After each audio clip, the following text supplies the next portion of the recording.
Excellencies, ladies and gentlemen, the responsibility to preserve this shared heritage rests upon all of us.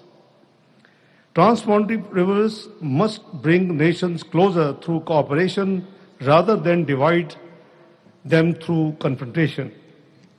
This principle is firmly embedded in international law and has guided water sharing arrangements across the globe. It was in this spirit that Pakistan and India concluded the Indus Water Treaty in 1960 under the auspices of the World Bank. The treaty established a durable and carefully negotiated framework governing the 6 rivers to India, 3 eastern rivers to India and 3 western rivers to Pakistan, while permitting India limited use in accordance with treaty provisions. India has benefited immensely from the water storage, irrigation, and hydroelectric infrastructure built on the eastern rivers. We also do not object to India's treaty-based use of the western rivers and seek to settle any differences or disputes within the framework provided in the Indus Water Treaty itself. Excellencies, ladies and gentlemen, the treaty demanded significant adjustments from Pakistan as it had to fundamentally restructure its irrigation and water management systems in reliance upon the permanent legal framework.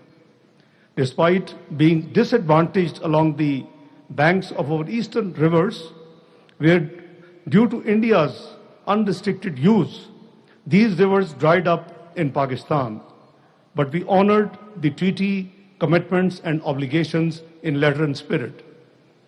That investment reflected our confidence that international agreements, once concluded, would be honored in good faith. The treaty justified that confidence. For more than 6 decades, including periods of war and political tension, it provided predictability, transparency, and stability. It has rightly been regarded as one of the most successful examples of transboundary water cooperation anywhere in the world. Excellencies, ladies and gentlemen, it is therefore deeply regrettable that this landmark treaty now faces its gravest challenge. India's unilateral decision to place the treaty in abeyance has no basis in the treaty itself or in the international law. Equally concerning has been the suspension of cooperation through the institutional mechanism that have been long served both countries under this treaty. Pakistan's position is very clear. We reject India's unilateral and illegal announcement. The Indus Waters Treaty remains valid, binding, and fully operative. No party can unilaterally suspend or terminate its obligations under a treaty that contains no such provision. This is not merely Pakistan's interpretation, it reflects the fundamental principle of international law that treaties must be performed in good faith. Our position has been vindicated by the ongoing proceedings before the Court of Arbitration constituted under the Indus Water Treaty. The Court of Arbitration has also affirmed that the Indus Water Treaty establishes a permanent legal regime governing the parties' rights and obligation over the Indus Basin. In doing so, it drew an analogy to boundary treaties, emphasizing the treaties creating stable territorial and resource allocation regimes are not susceptible or unilateral suspension or termination. If international agreements can be disregarded wherever they become politically inconvenient, confidence in the international legal order is inevitably weakened. The sanctity of the treaties is one of the foundations upon which peaceful relations among states are built. The implications extend well beyond South Asia. Excellencies, Ladies and gentlemen, since April 2025, Pakistan has observed a pattern of actions that raises serious concern, including abrupt variations in the flows of Chenab and Jhelum rivers and continued efforts to expand infrastructure capable of regulating waters allocated to Pakistan under the treaty. Such actions undermine the cooperative framework that has preserved regional stability for almost more than 6 decades. The recent supplementary award of the Court of Arbitration reaffirmed that the treaty imposes substantive legal limits on India's control over the western waters. This reinforces an essential principle. Disputes must be addressed through the mechanisms established by the treaty itself and not through unilateral actions and measures. Ladies and gentlemen, India's presence in the region has been witnessed by the world after the war, and this is most regrettable attitude as some of the speakers I heard since morning, and particularly what Hina Rubani Khar Sahiba wound up the second session. India's present course of conduct runs contrary to the fundamental rules governing treaty relations, including the Vienna Convention, as well as universally adopted principles of international law. Responsible nations respect international law and implement international treaties as a moral and legal obligation. We are convinced that bringing international commitments cannot be arbitrarily, conveniently, or unilaterally disregarded, manipulated, or terminated. This remains the core of international law and norms.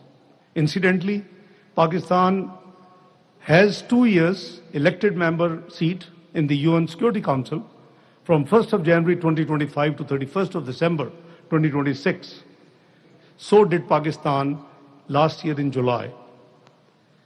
Which subject we chose for the material and for the ministerial discussion during our presidency, you will be happy to note multilateralism, peaceful settlement of disputes. This was Pakistan's subject.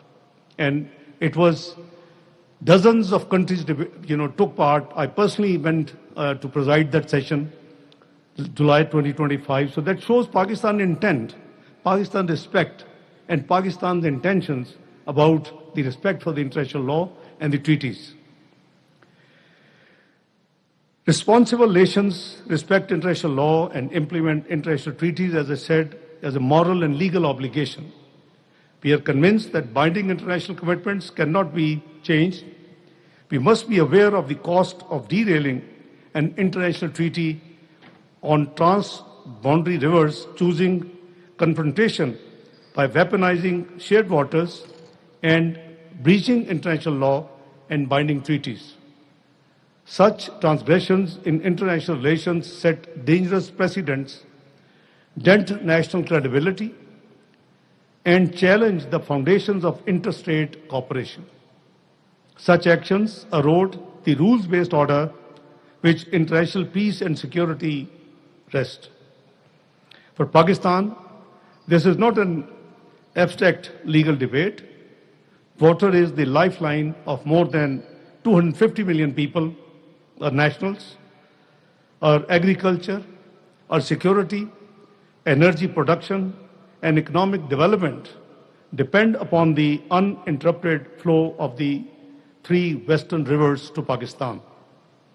Protecting these waters is therefore a matter of vital national interest. Ladies and gentlemen, we sincerely advise India against sowing the seeds of war and jeopardizing the peace and security of our region. We must seek to promote peace in South Asia by addressing all outstanding issues.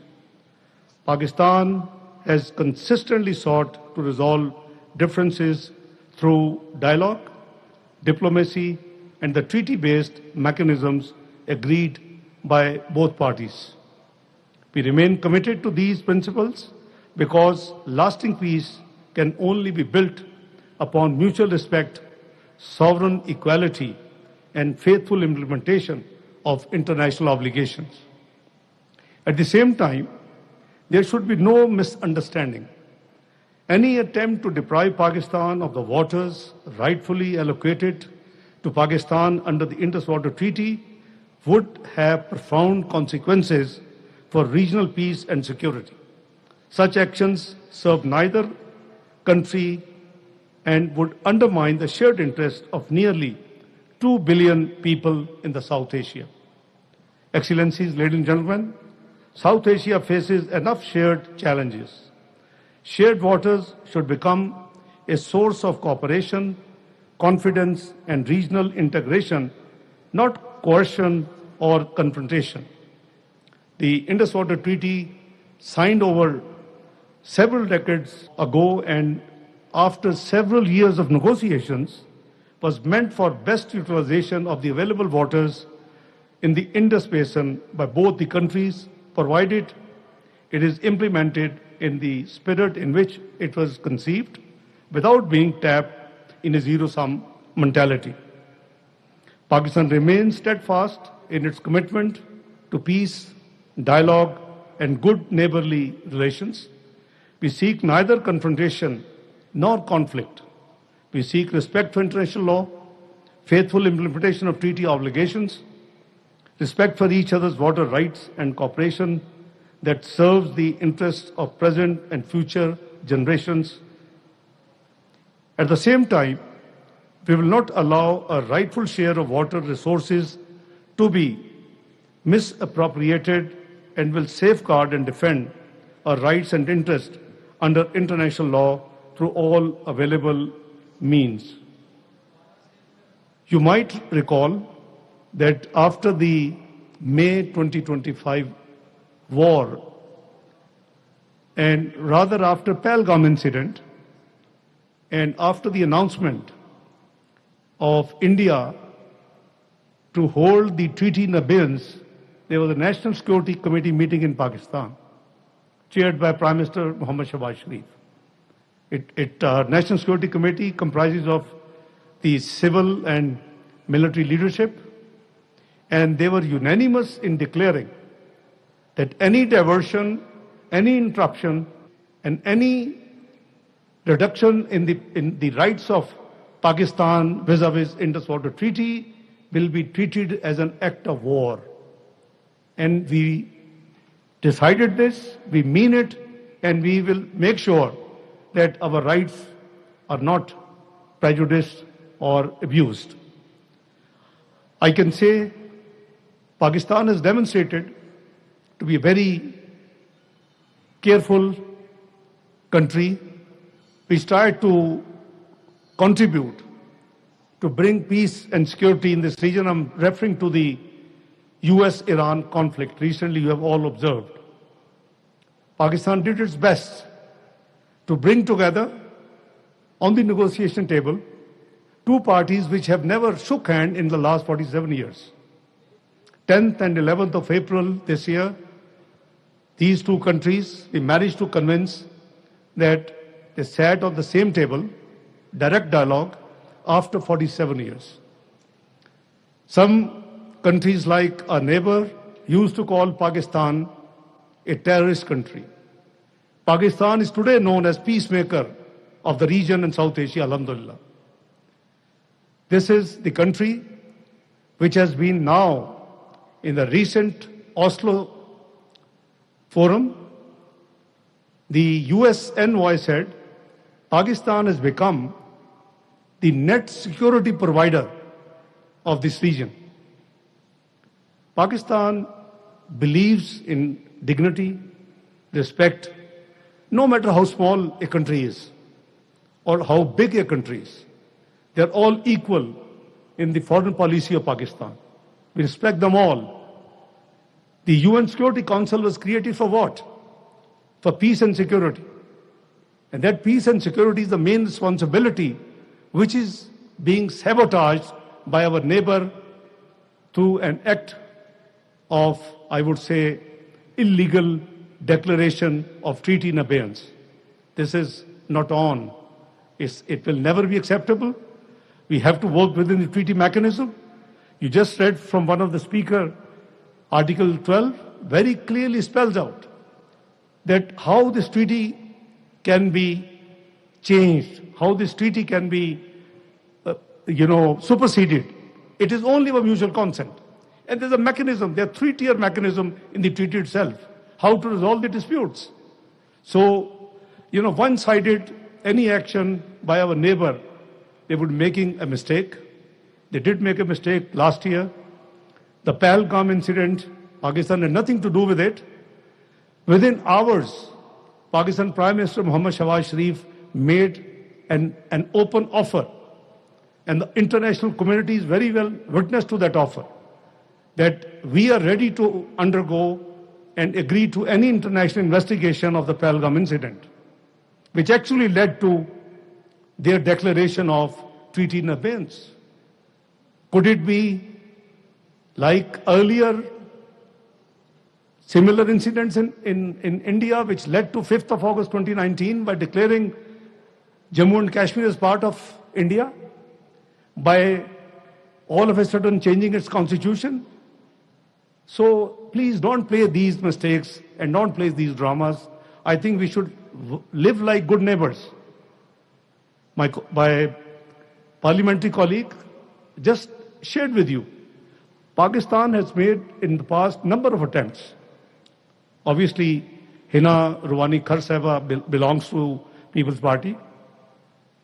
And earlier she has been a part of Musharraf government. So, we in all sincerity are ready to talk on all issues, what we call composite dialogues, but it takes two to tango.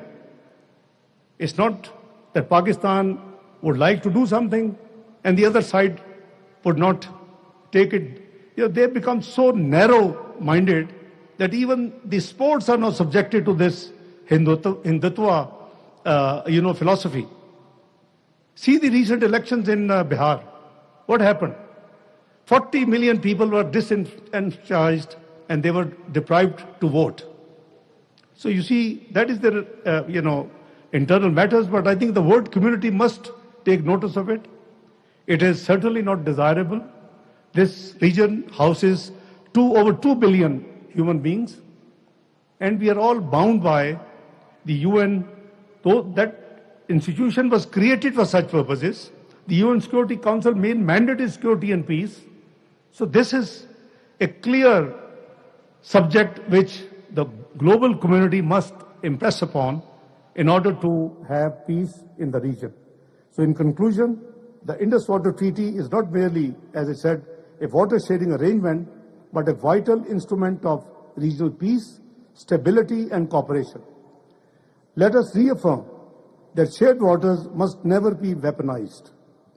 They must remain a bridge between nations, guided by cooperation, dialogue, and respect for international law, for the benefit of the present and future generations. I thank you all.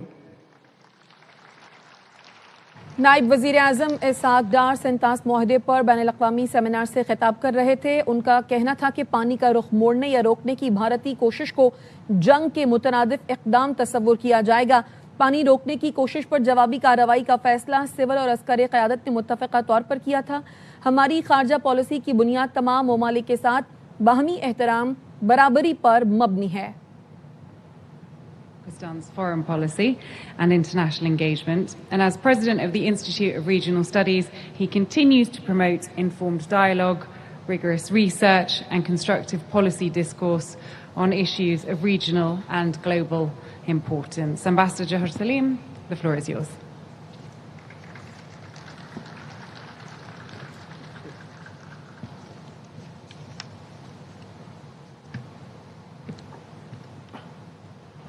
Thank you, Tanya. Esteemed Deputy Prime Minister and Foreign Minister, esteemed panelists, Excellencies, distinguished guests. As we conclude this watershed seminar, it is my singular privilege on behalf of the Institute of Regional Studies and the Ministry of Information and Broadcasting to express our profound appreciation to all those whose wisdom, scholarship, and commitment have made today's deliberations both enlightening and consequential.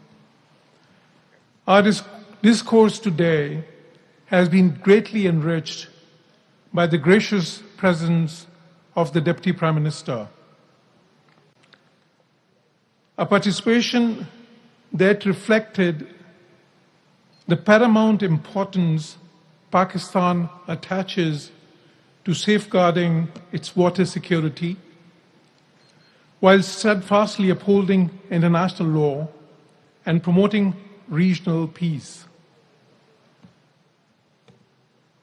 Sir, your thoughtful address has provided a fitting finale to today's deliberations. Our profound appreciation is equally due to Mr. Bilawal Bhutto Zardari, whose eloquent address reaffirmed the enduring significance of the Indus Waters Treaty as a cornerstone of regional stability and a testament to the importance of honoring international commitments. My sincere thanks also go to our distinguished session chairs, my dear friend Khurram Dastagir Saab, whose brilliant exposés I always enjoy very much, and Ms. Hina Robani Kar, whose able stewardship enriched today's discussion with wisdom and balance. Ladies and gentlemen, we have been privileged today to hear an exceptional panel of speakers. Sayyid Meher Ali Shah adequately examined the treaty's legal architecture and the indispensable role of the Permanent Indus Commission. My dear friend Ahmad Bilal Sufi cogently reaffirmed the treaty's firm foundations in international law. Joining us from Moscow, Dr. Roxolana Zegon shared valuable international perspectives on peace, regional stability, and humanitarian security. My dear friend Musaddiq Malik compellingly highlighted the close relationship between water security, climate resilience, and sustainable development. From Beijing, Dr. Victor Gao insightfully reflected upon the treaty's stabilizing influence in one of the world's most strategically significant regions. Lieutenant General Amir Riaz vividly portrayed the grave consequences of the weaponization of water. Lastly, Ms. Laurie Watkins placed today's deliberations within the broader framework of international river governance and demonstrated how enduring institutions help prevent conflict and foster cooperation. I also wish to acknowledge with great appreciation the presence of all esteemed cabinet members, especially the Defense Minister who was earlier here today, parliamentarians, heads of diplomatic missions, and members of the diplomatic corps, as well as senior government officials, distinguished scholars, and academics representing civil society and our research community. My thanks also to the members of the media and all other participants whose engagement greatly enriched this seminar. Finally, I express my sincere appreciation to the dedicated teams of the Institute of Regional Studies and the Ministry of Information and Broadcasting under the dynamic leadership of Federal Minister for Information, Ataullah Tarer. These teams made today's event possible and a resounding success. Ladies and gentlemen, Today, we have done more than discuss a treaty. We have reaffirmed a principle that the enduring peace is best secured through respect for international law, fidelity to solemn commitments, and institutions that enable nations to resolve their differences peacefully. Throughout today's deliberations, one conclusion emerged with unmistakable clarity. The Indus Waters Treaty is more than a water-sharing arrangement. It is one of the world's most enduring examples of how law, dialogue, and institutions can transform competing interests into peaceful cooperation. Our discussions also reaffirmed that the Indus Basin lies at the heart of Pakistan's water, food, energy, and economic security. The uninterrupted flow of the western rivers is therefore not merely an economic necessity. It is an existential national interest. We have also been reminded that lasting water security depends not on the volume of water, but equally on certainty, transparency, predictability, and cooperation. The path forward is therefore very clear, as is the message which emerged from this August gathering today, loud and clear. And Indian leadership must take note, honor the treaty in letter and spirit, exchange information openly and in a timely manner, resolve any differences through the institutions and mechanisms established by the treaty, ensure that every project fully complies with the treaty's legal and technical requirements. These are not unreasonable expectations. They're simply the obligations that the parties themselves freely accepted under one of the world's longest standing and most respected international water sharing agreements. And water is not merely a strategic resource.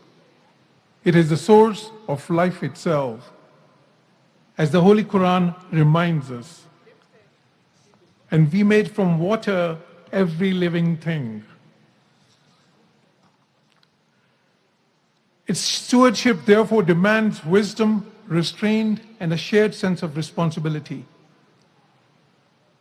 Mr. Deputy Prime Minister, permit me to conclude with Shakespeare's timeless words from The Tempest. The rarer action is in virtue than in vengeance. Few words better capture the enduring lesson of today's deliberations. May wisdom continue to guide our choices. May the rule of law continue to strengthen peace. And may the waters of the Indus continue to flow as a source of life, cooperation, and hope. For treaties do more than regulate rivers. They build trust, and most of all, they shape the future. I thank you all. Pakistan Zindabad.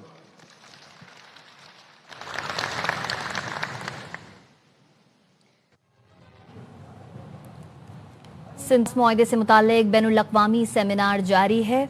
जौहर सलीम खिताब कर रहे थे। इससे कबल नायब वज़ीर आज़म Isaac डार ने भी सिंतास मुआहदे पर बैनुल अक़वामी सेमिनार से खिताब किया, जिसमें इसाक डार ने कहा कि सरहद पार दरियाओं के आलमी मुआहदे को कमज़ोर करने की कीमत भारी हो सकती है। बैनुल अक़वामी मुआहदों की खिलाफ वर्जी के नताइज दो ममालिक तक महदूद नहीं रहते। पानी पाकिस्तान के 25 करोड़ से ज़ायद शहरियों की ज़िंदगी की बुनियादी ज़रूरियत है। अब तक के लिए इतना ही। देखते रहिए ARY न्यूज़।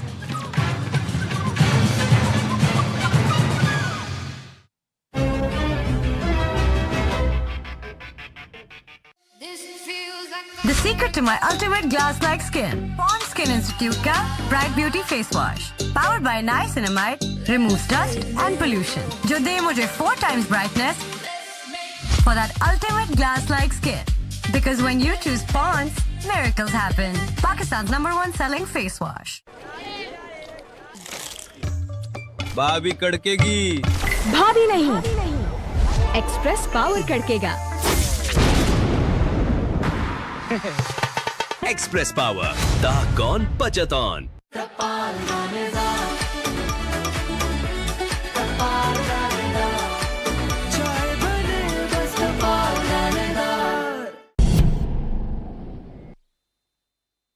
इंसानी अमल दखल के बगैर पाकिस्तान का साफ तरीन आटा जो रोटियां रखे नर्म और देर तक ताज़ा।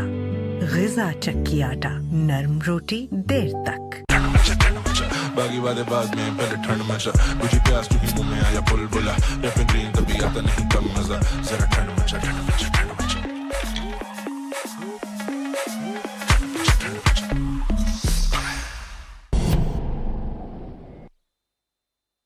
जाएगा मजा ले जाए सीधी सादी खुशी है सुपर, सीधी सादी खुशी है super.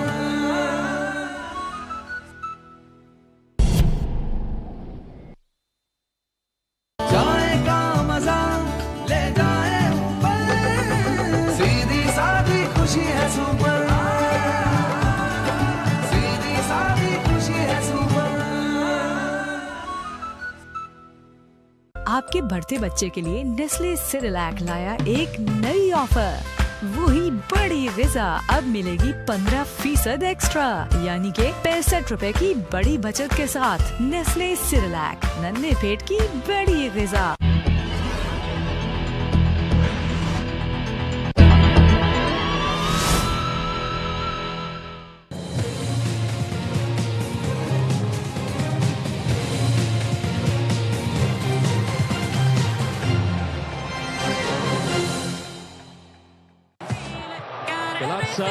Brilliant header, it's in! The wide bits, and the flick from Havertz. Surely this time for Paraguay. He does score!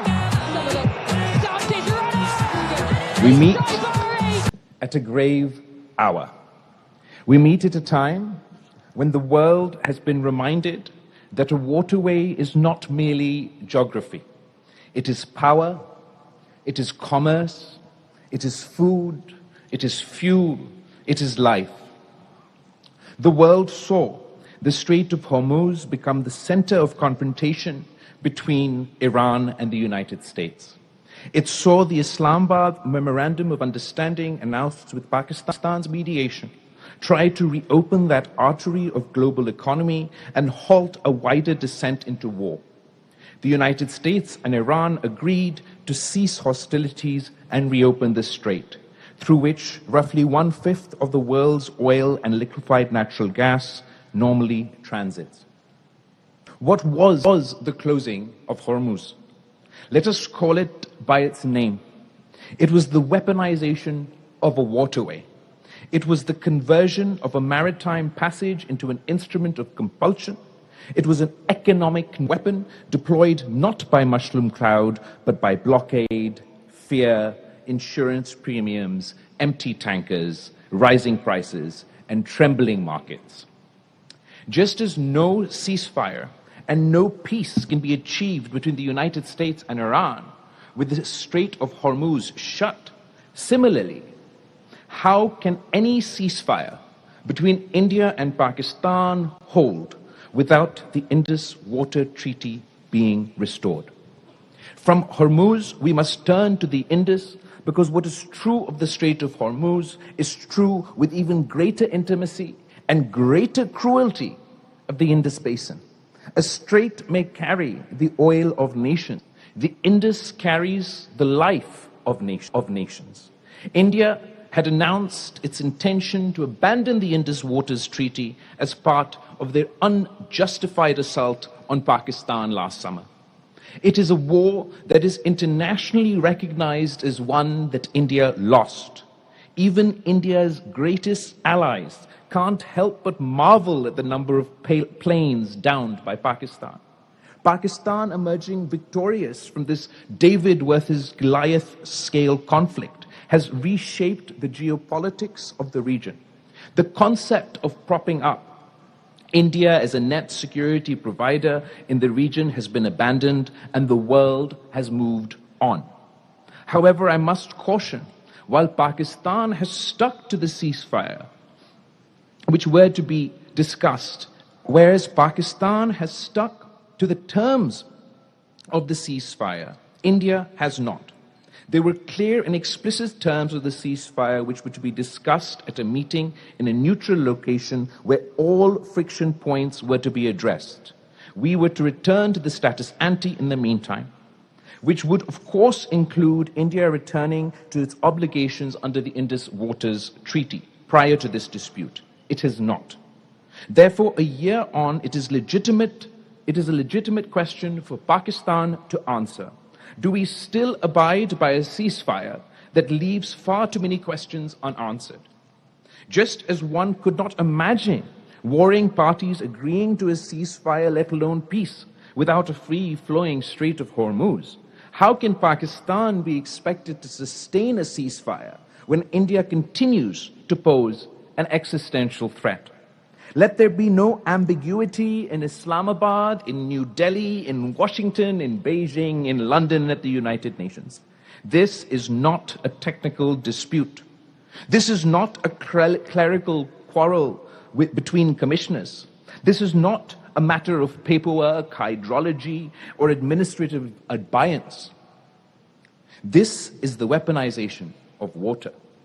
The Indus Water Treaty was not a favor given to Pakistan. It was a solemn international settlement. It was brokered in the shadow of partition because the rivers of Punjab and Sindh could not be left to the mercy of anger.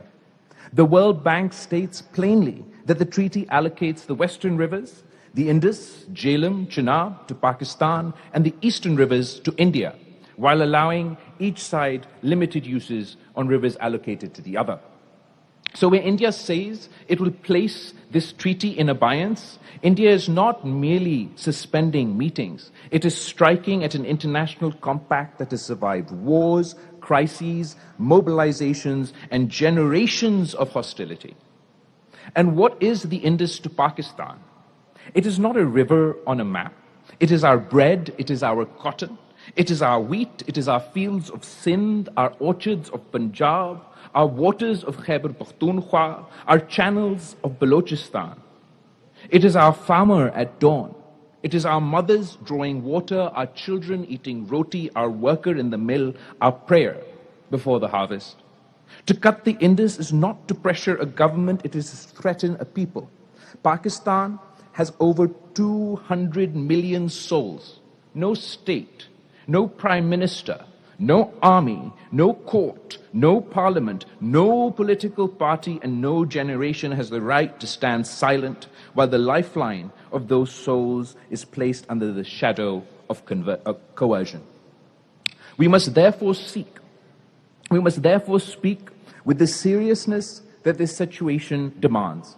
Pakistan must treat every step towards the strangulation of its waters as a national security assault, not merely a diplomatic irritant, not as a footnote in a foreign ministry brief, not as another file to be moved from one desk to another. It must be treated as an attack on the foundations of the state. That does not mean that Pakistan seeks war. We do not seek war. We have buried too many sons. We have seen too much blood in this region. We know the price of adventurism. We know the tragedy of miscalculation. But peace is not surrender. Restraint is not paralysis. Diplomacy is not silence. And patience is not permission. If India wants the world to take its threats seriously, Pakistan must compel the world to take our survival seriously. Our message must be clear. Any move to block, divert, manipulate, or potentially politically control Pakistan's rightful waters will not be treated as routine engineering. Every survey, every tender, every canal proposal, every dam design, every concrete step towards changing the flow guaranteed to Pakistan must be treated as a strategic warning signal. It must trigger a whole of the state response, legal, diplomatic, economical, political, informational, national security preparedness, and even military response. Pakistan should not allow India to climb the ladder of coercion while we remain trapped at the bottom, issuing statements of concern that says the final strangulation of water is an existential threat, cannot remain silent when the strangulation is prepared, financed, designed, tendered, and normalized. A nation does not wake up only when the riverbed is dry. A nation wakes up when the first stone is moved to dam our future. It is only rational to ask, what are we doing in terms of military preparedness as India continues to pursue her stated path? But let me also say this. Pakistan must not make a single move that concedes India's illegal position. We must not behave as though India's decision is fait accompli. We must not build policy on the assumption that the treaty is dead. We must not rush to create downstream substitute dams in a way that tells the world India has succeeded, now Pakistan is adjusting. Or give the impression that we were victorious on the battlefield but have surrendered on the banks of the river. No. Pakistan's position must remain immovable. The treaty lives. India's obligations are live. Pakistan's rights live. The Indus does not become India's instrument because India has discovered the language of abeyance. Projects and dams already approved before India's unilateral decision should continue on their own merit. Pakistan must complete what Pakistan has already planned. We must strengthen our dams, reservoirs, barrages, canals, and flood management systems because Pakistan needs water security regardless of India's aggression. But let us be precise. There is a difference between strengthening Pakistan and accepting India's blackmail. There is a difference between national resilience and diplomatic surrender. There is a difference between preparing for scarcity and legitimizing theft. We must move on a war footing for water conservation, of course. We must modernize irrigation. We must reduce waste in canals. We must invest in drip irrigation, smart agriculture, lining where needed, telemetering, groundwater regulation, recycling, and urban water discipline. We must make every drop count, not because India has a right to steal our water, but because Pakistan has a duty to respect its own future. We must explore every source outside the scope of the treaty. Desalination of our coasts, water recycling for our cities, climate-resilient water storage, regional water cooperation, and even the long-term feasibility of bringing water from Central Asia through negotiated corridors and sovereign agreements. Let engineers dream, let planners calculate, let diplomats negotiate, and let the state act with imagination. But do not confuse resilience with retreat. The Indus Water Treaty must be defended in every forum. The World Bank, the United Nations, international courts, and arbitrary bodies. Friendly capitals, Muslim capitals, Western capitals, African capitals, and Asian capitals. Pakistan must internationalize the principle, not merely the grievance. Because the world now needs new law. International law has rules for sea. Straits used for international navigation are governed by transit passage principles, and ships and aircrafts enjoy a right of transit passage that shall not be impeded. International water law also rests on the equitable and reasonable utilization, prevention of significant harm, and prior notification of measures that may adversely affect other states' sharing of water courses. International humanitarian law recognizes that water installation and irrigation systems are indispensable for civilian survival. And the ICRC has warned that the deprivation of water as a method of warfare is strictly prohibited. Yet the age we are entering demands more. We need a new we need a new international convention against the weaponization of waterways. It must apply to maritime choke points like Hormuz, to transboundary rivers like the Indus. It must prohibit the use of civilian water dependency as a coercive instrument. It must create emergency injunctions against unilateral treaty suspensions. It must impose automatic international scrutiny on projects that threaten downstream survival. It must recognize that in a climate-stressed century, water coercion is not merely unfriendly conduct. It is aggression by other means. The 20th century feared the bomb, so the 21st century must also fear the faucet controlled by a hostile hand. And to our Indian neighbors, I say this: you cannot build greatness on the thirst of another people. You cannot call yourself a civilization while threatening another civilization's river. You cannot speak of democracy while placing millions under hydrological siege. You cannot invoke development while turning water into a weapon. The Indus is older than both our flags. It has seen empires come and go. It has seen kings, colonizers, conquerors, generals, viceroys, prime ministers, and presidents. They all passed. The river remained, and Pakistan will remain. We must understand the nature of the conflict before us.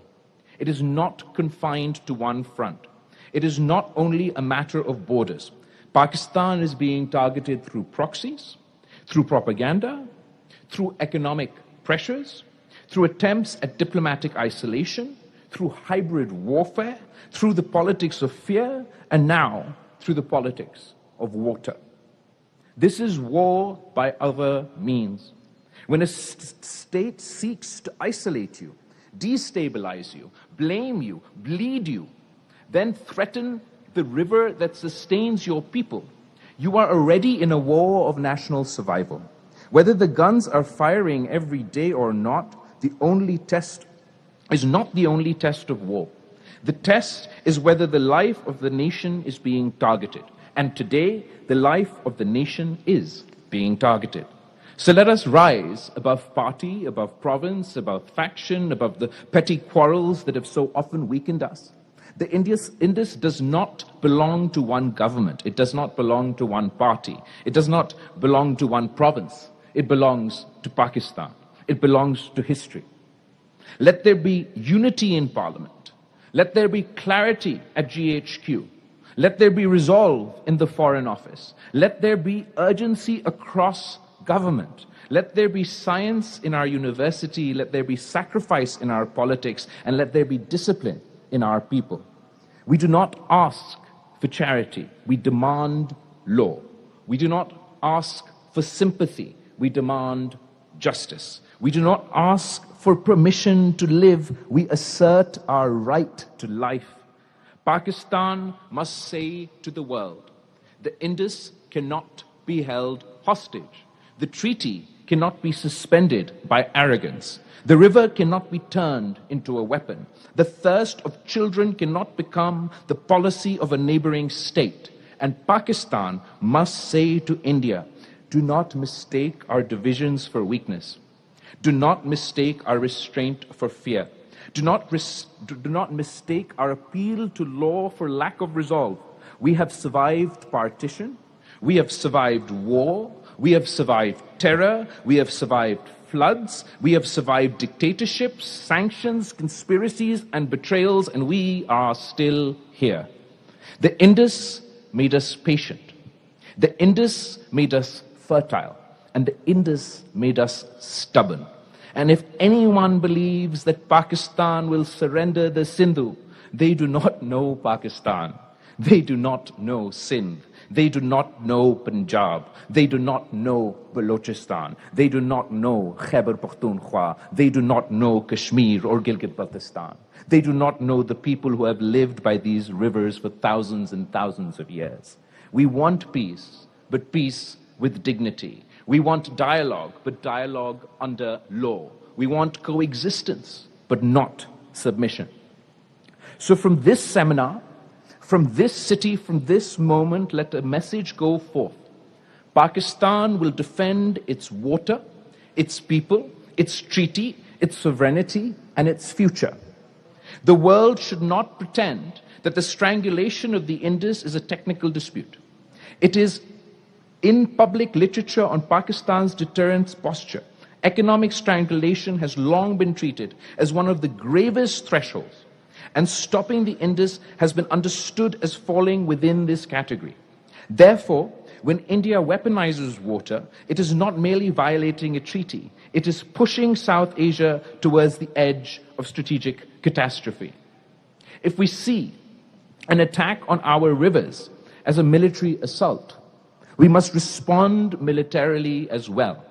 Pakistan should escalate militarily at the tendering stage, mobilize at the construction stage, and proceed to conventional conflict.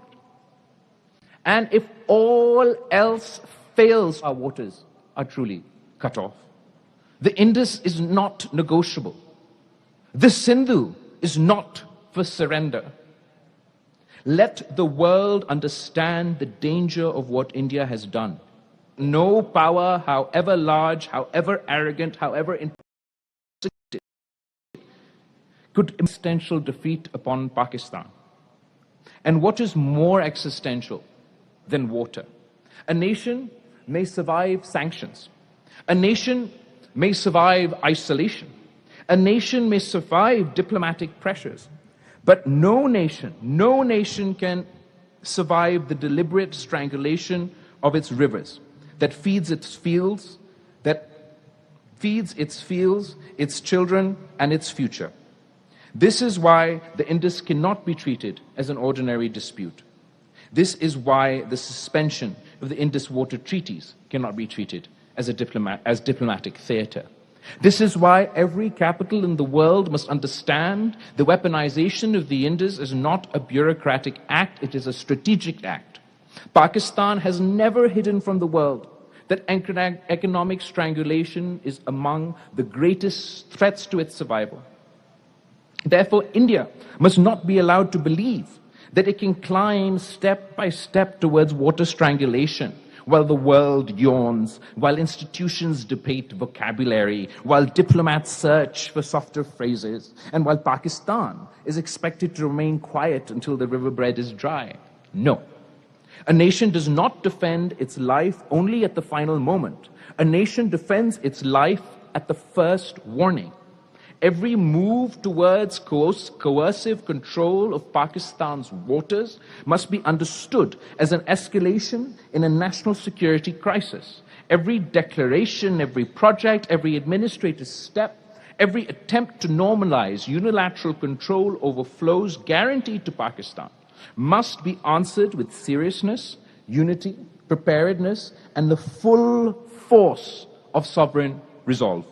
We do not seek war, but we will not accept slow motion aggression. We do not seek catastrophe, but we will not allow catastrophe to be prepared in the language of engineering. We do not seek confrontation, but no one should mistake restraint for surrender. The purpose of deterrent is to prevent disaster, not to invite it. But deterrence collapses when red lines are blurred, when existential threats are minimized, when aggressors are allowed to test the patience of nations, drop by drop, brick by brick, canal by canal, and dam by dam. So Pakistan must speak clearly. The Indus is not a pressure point. The Indus is not a bargaining chip. The Indus is not a weapon to be placed in India's hands. The Indus is a lifeline of Pakistan. And any attempt to turn that lifeline into a noose must be treated as a threat to the survival of our state. This is the message that Pakistan must deliver to India. This is the message that Pakistan must deliver to the world, not in panic, not in hysteria, not in recklessness, but with the cold clarity of a people who know what is at stake. Because peace in South Asia will not be preserved by pretending water coercion is harmless. Peace will be preserved only when India understands that the rivers of Pakistan cannot be touched without shaking the foundations of regional stability. The world has learned to fear the missiles. It must now learn the fear of the weaponization of water. The 21st century may live under the shadow of water strangulation. And if the international community does not build new law against, कितनी देर में ये operation मुकम्मल कर लिया जाएगा? अभी वक्त के हवाले से जो है वो रेस्क्यू ने नहीं बताया, क्योंकि उनकी कोशिश ये है कि किसी भी तरीके से बस उन बच्चों को निकाला जाए जिनकी इंफॉर्मेशन है कि वो अभी भी मलबे तले दबे हुए हैं, जबकि जो रेस्क्यू के मुस्लिम टाउन के ऑफिसर जो दीगर ऑफिस है वहाँ से जो रेस्क्यू की एम्बुलेंसेज हैं उनको भी बाकायदा तौर पर मूव ऑन कर दिया गया है स्कूल की जानिब। रेस्क्यू की जो टीमें हैं अहमद, वीडियोस में जितनी जगह दिखी जा रही है काफी तंग जगह लग रही है, तो रेस्क्यू टीम्स को मुश्किलात का सामना तो नहीं है वहाँ पे ऑपरेशन में? देखिए, रेस्क्यू जो है उनकी तो ट्रेनिंग का हिस्सा है कि लाहौर शहर में खुली सड़कें भी होती हैं और तंग गलियां भी होती हैं, तो रेस्क्यू की ये एक ट्रेनिंग का एक हिस्सा है। तो तमाम रेस्क्यू ने तो अपना ऑपरेशन, बेशक उनको तंगी आए या बेशक उनको ये तंगी ना आए, उन्होंने ये ऑपरेशन मुकम्मल करना है। और जो ज्यादा इशू आता है वो रेस्क्यूअर्स के जो ऑपरेशन वहाँ पर मौजूद करने वाले अफसरान और एहलकार होते हैं उनको गैर मुतलका अफराद से होता है, तो फौरी तौर पर सबसे पहले आगे जो मुतलका पुलिस है और जो रेस्क्यू एहलकार हैं वो फौरी तौर पर सबसे पहले करते हैं कि गैर मुतलका अफराद को पीछे कर देते हैं, ताकि मजीद अगर कोई नुकसान होना भी है या कोई मलबा गिरना भी है तो रेस्क्यू तो उसके बारे में इंफॉर्मेशन रखता है क्योंकि उनको रोजाना का काम है। लेकिन गैर मुतलका अफराद किसी भी नुकसान का हिस्सा ना बने ताम उनको पीछे करके इलाके को बाकायदा तौर पर उस जगह को कार्डन ऑफ कर दिया जाता है, क्योंकि जब कार्डन ऑफ किया जाता है तो फिर गैर मुतलका वहाँ पर नहीं आ सकता, फिर रेस्क्यू बआसानी अपना जो ऑपरेशन है वो कंटिन्यू कर लेता है। और यहाँ पर भी यही सूरत हाल है कि इस वक्त रेस्क्यू बाकायदा तौर पर जो ऑपरेशन है आपको कंटिन्यू किए हुए हैं कि किस भी तरीके से रेस्क्यू के एहलकारों की ये कोशिश है कि फौरी तौर पर उन बच्चों को निकाल सकें जो कि इस वक्त मलबे के तले दबे हुए हैं। 7 बच्चों के मलबे तले की जो इन्फॉर्मेशन है वो अभी तक है और तकरीबन इस बात को 15 से 20 मिनट हो गए हैं, लेकिन अभी तक मजीद कोई अपडेट जो है वो रेस्क्यू की जाने से नहीं आई।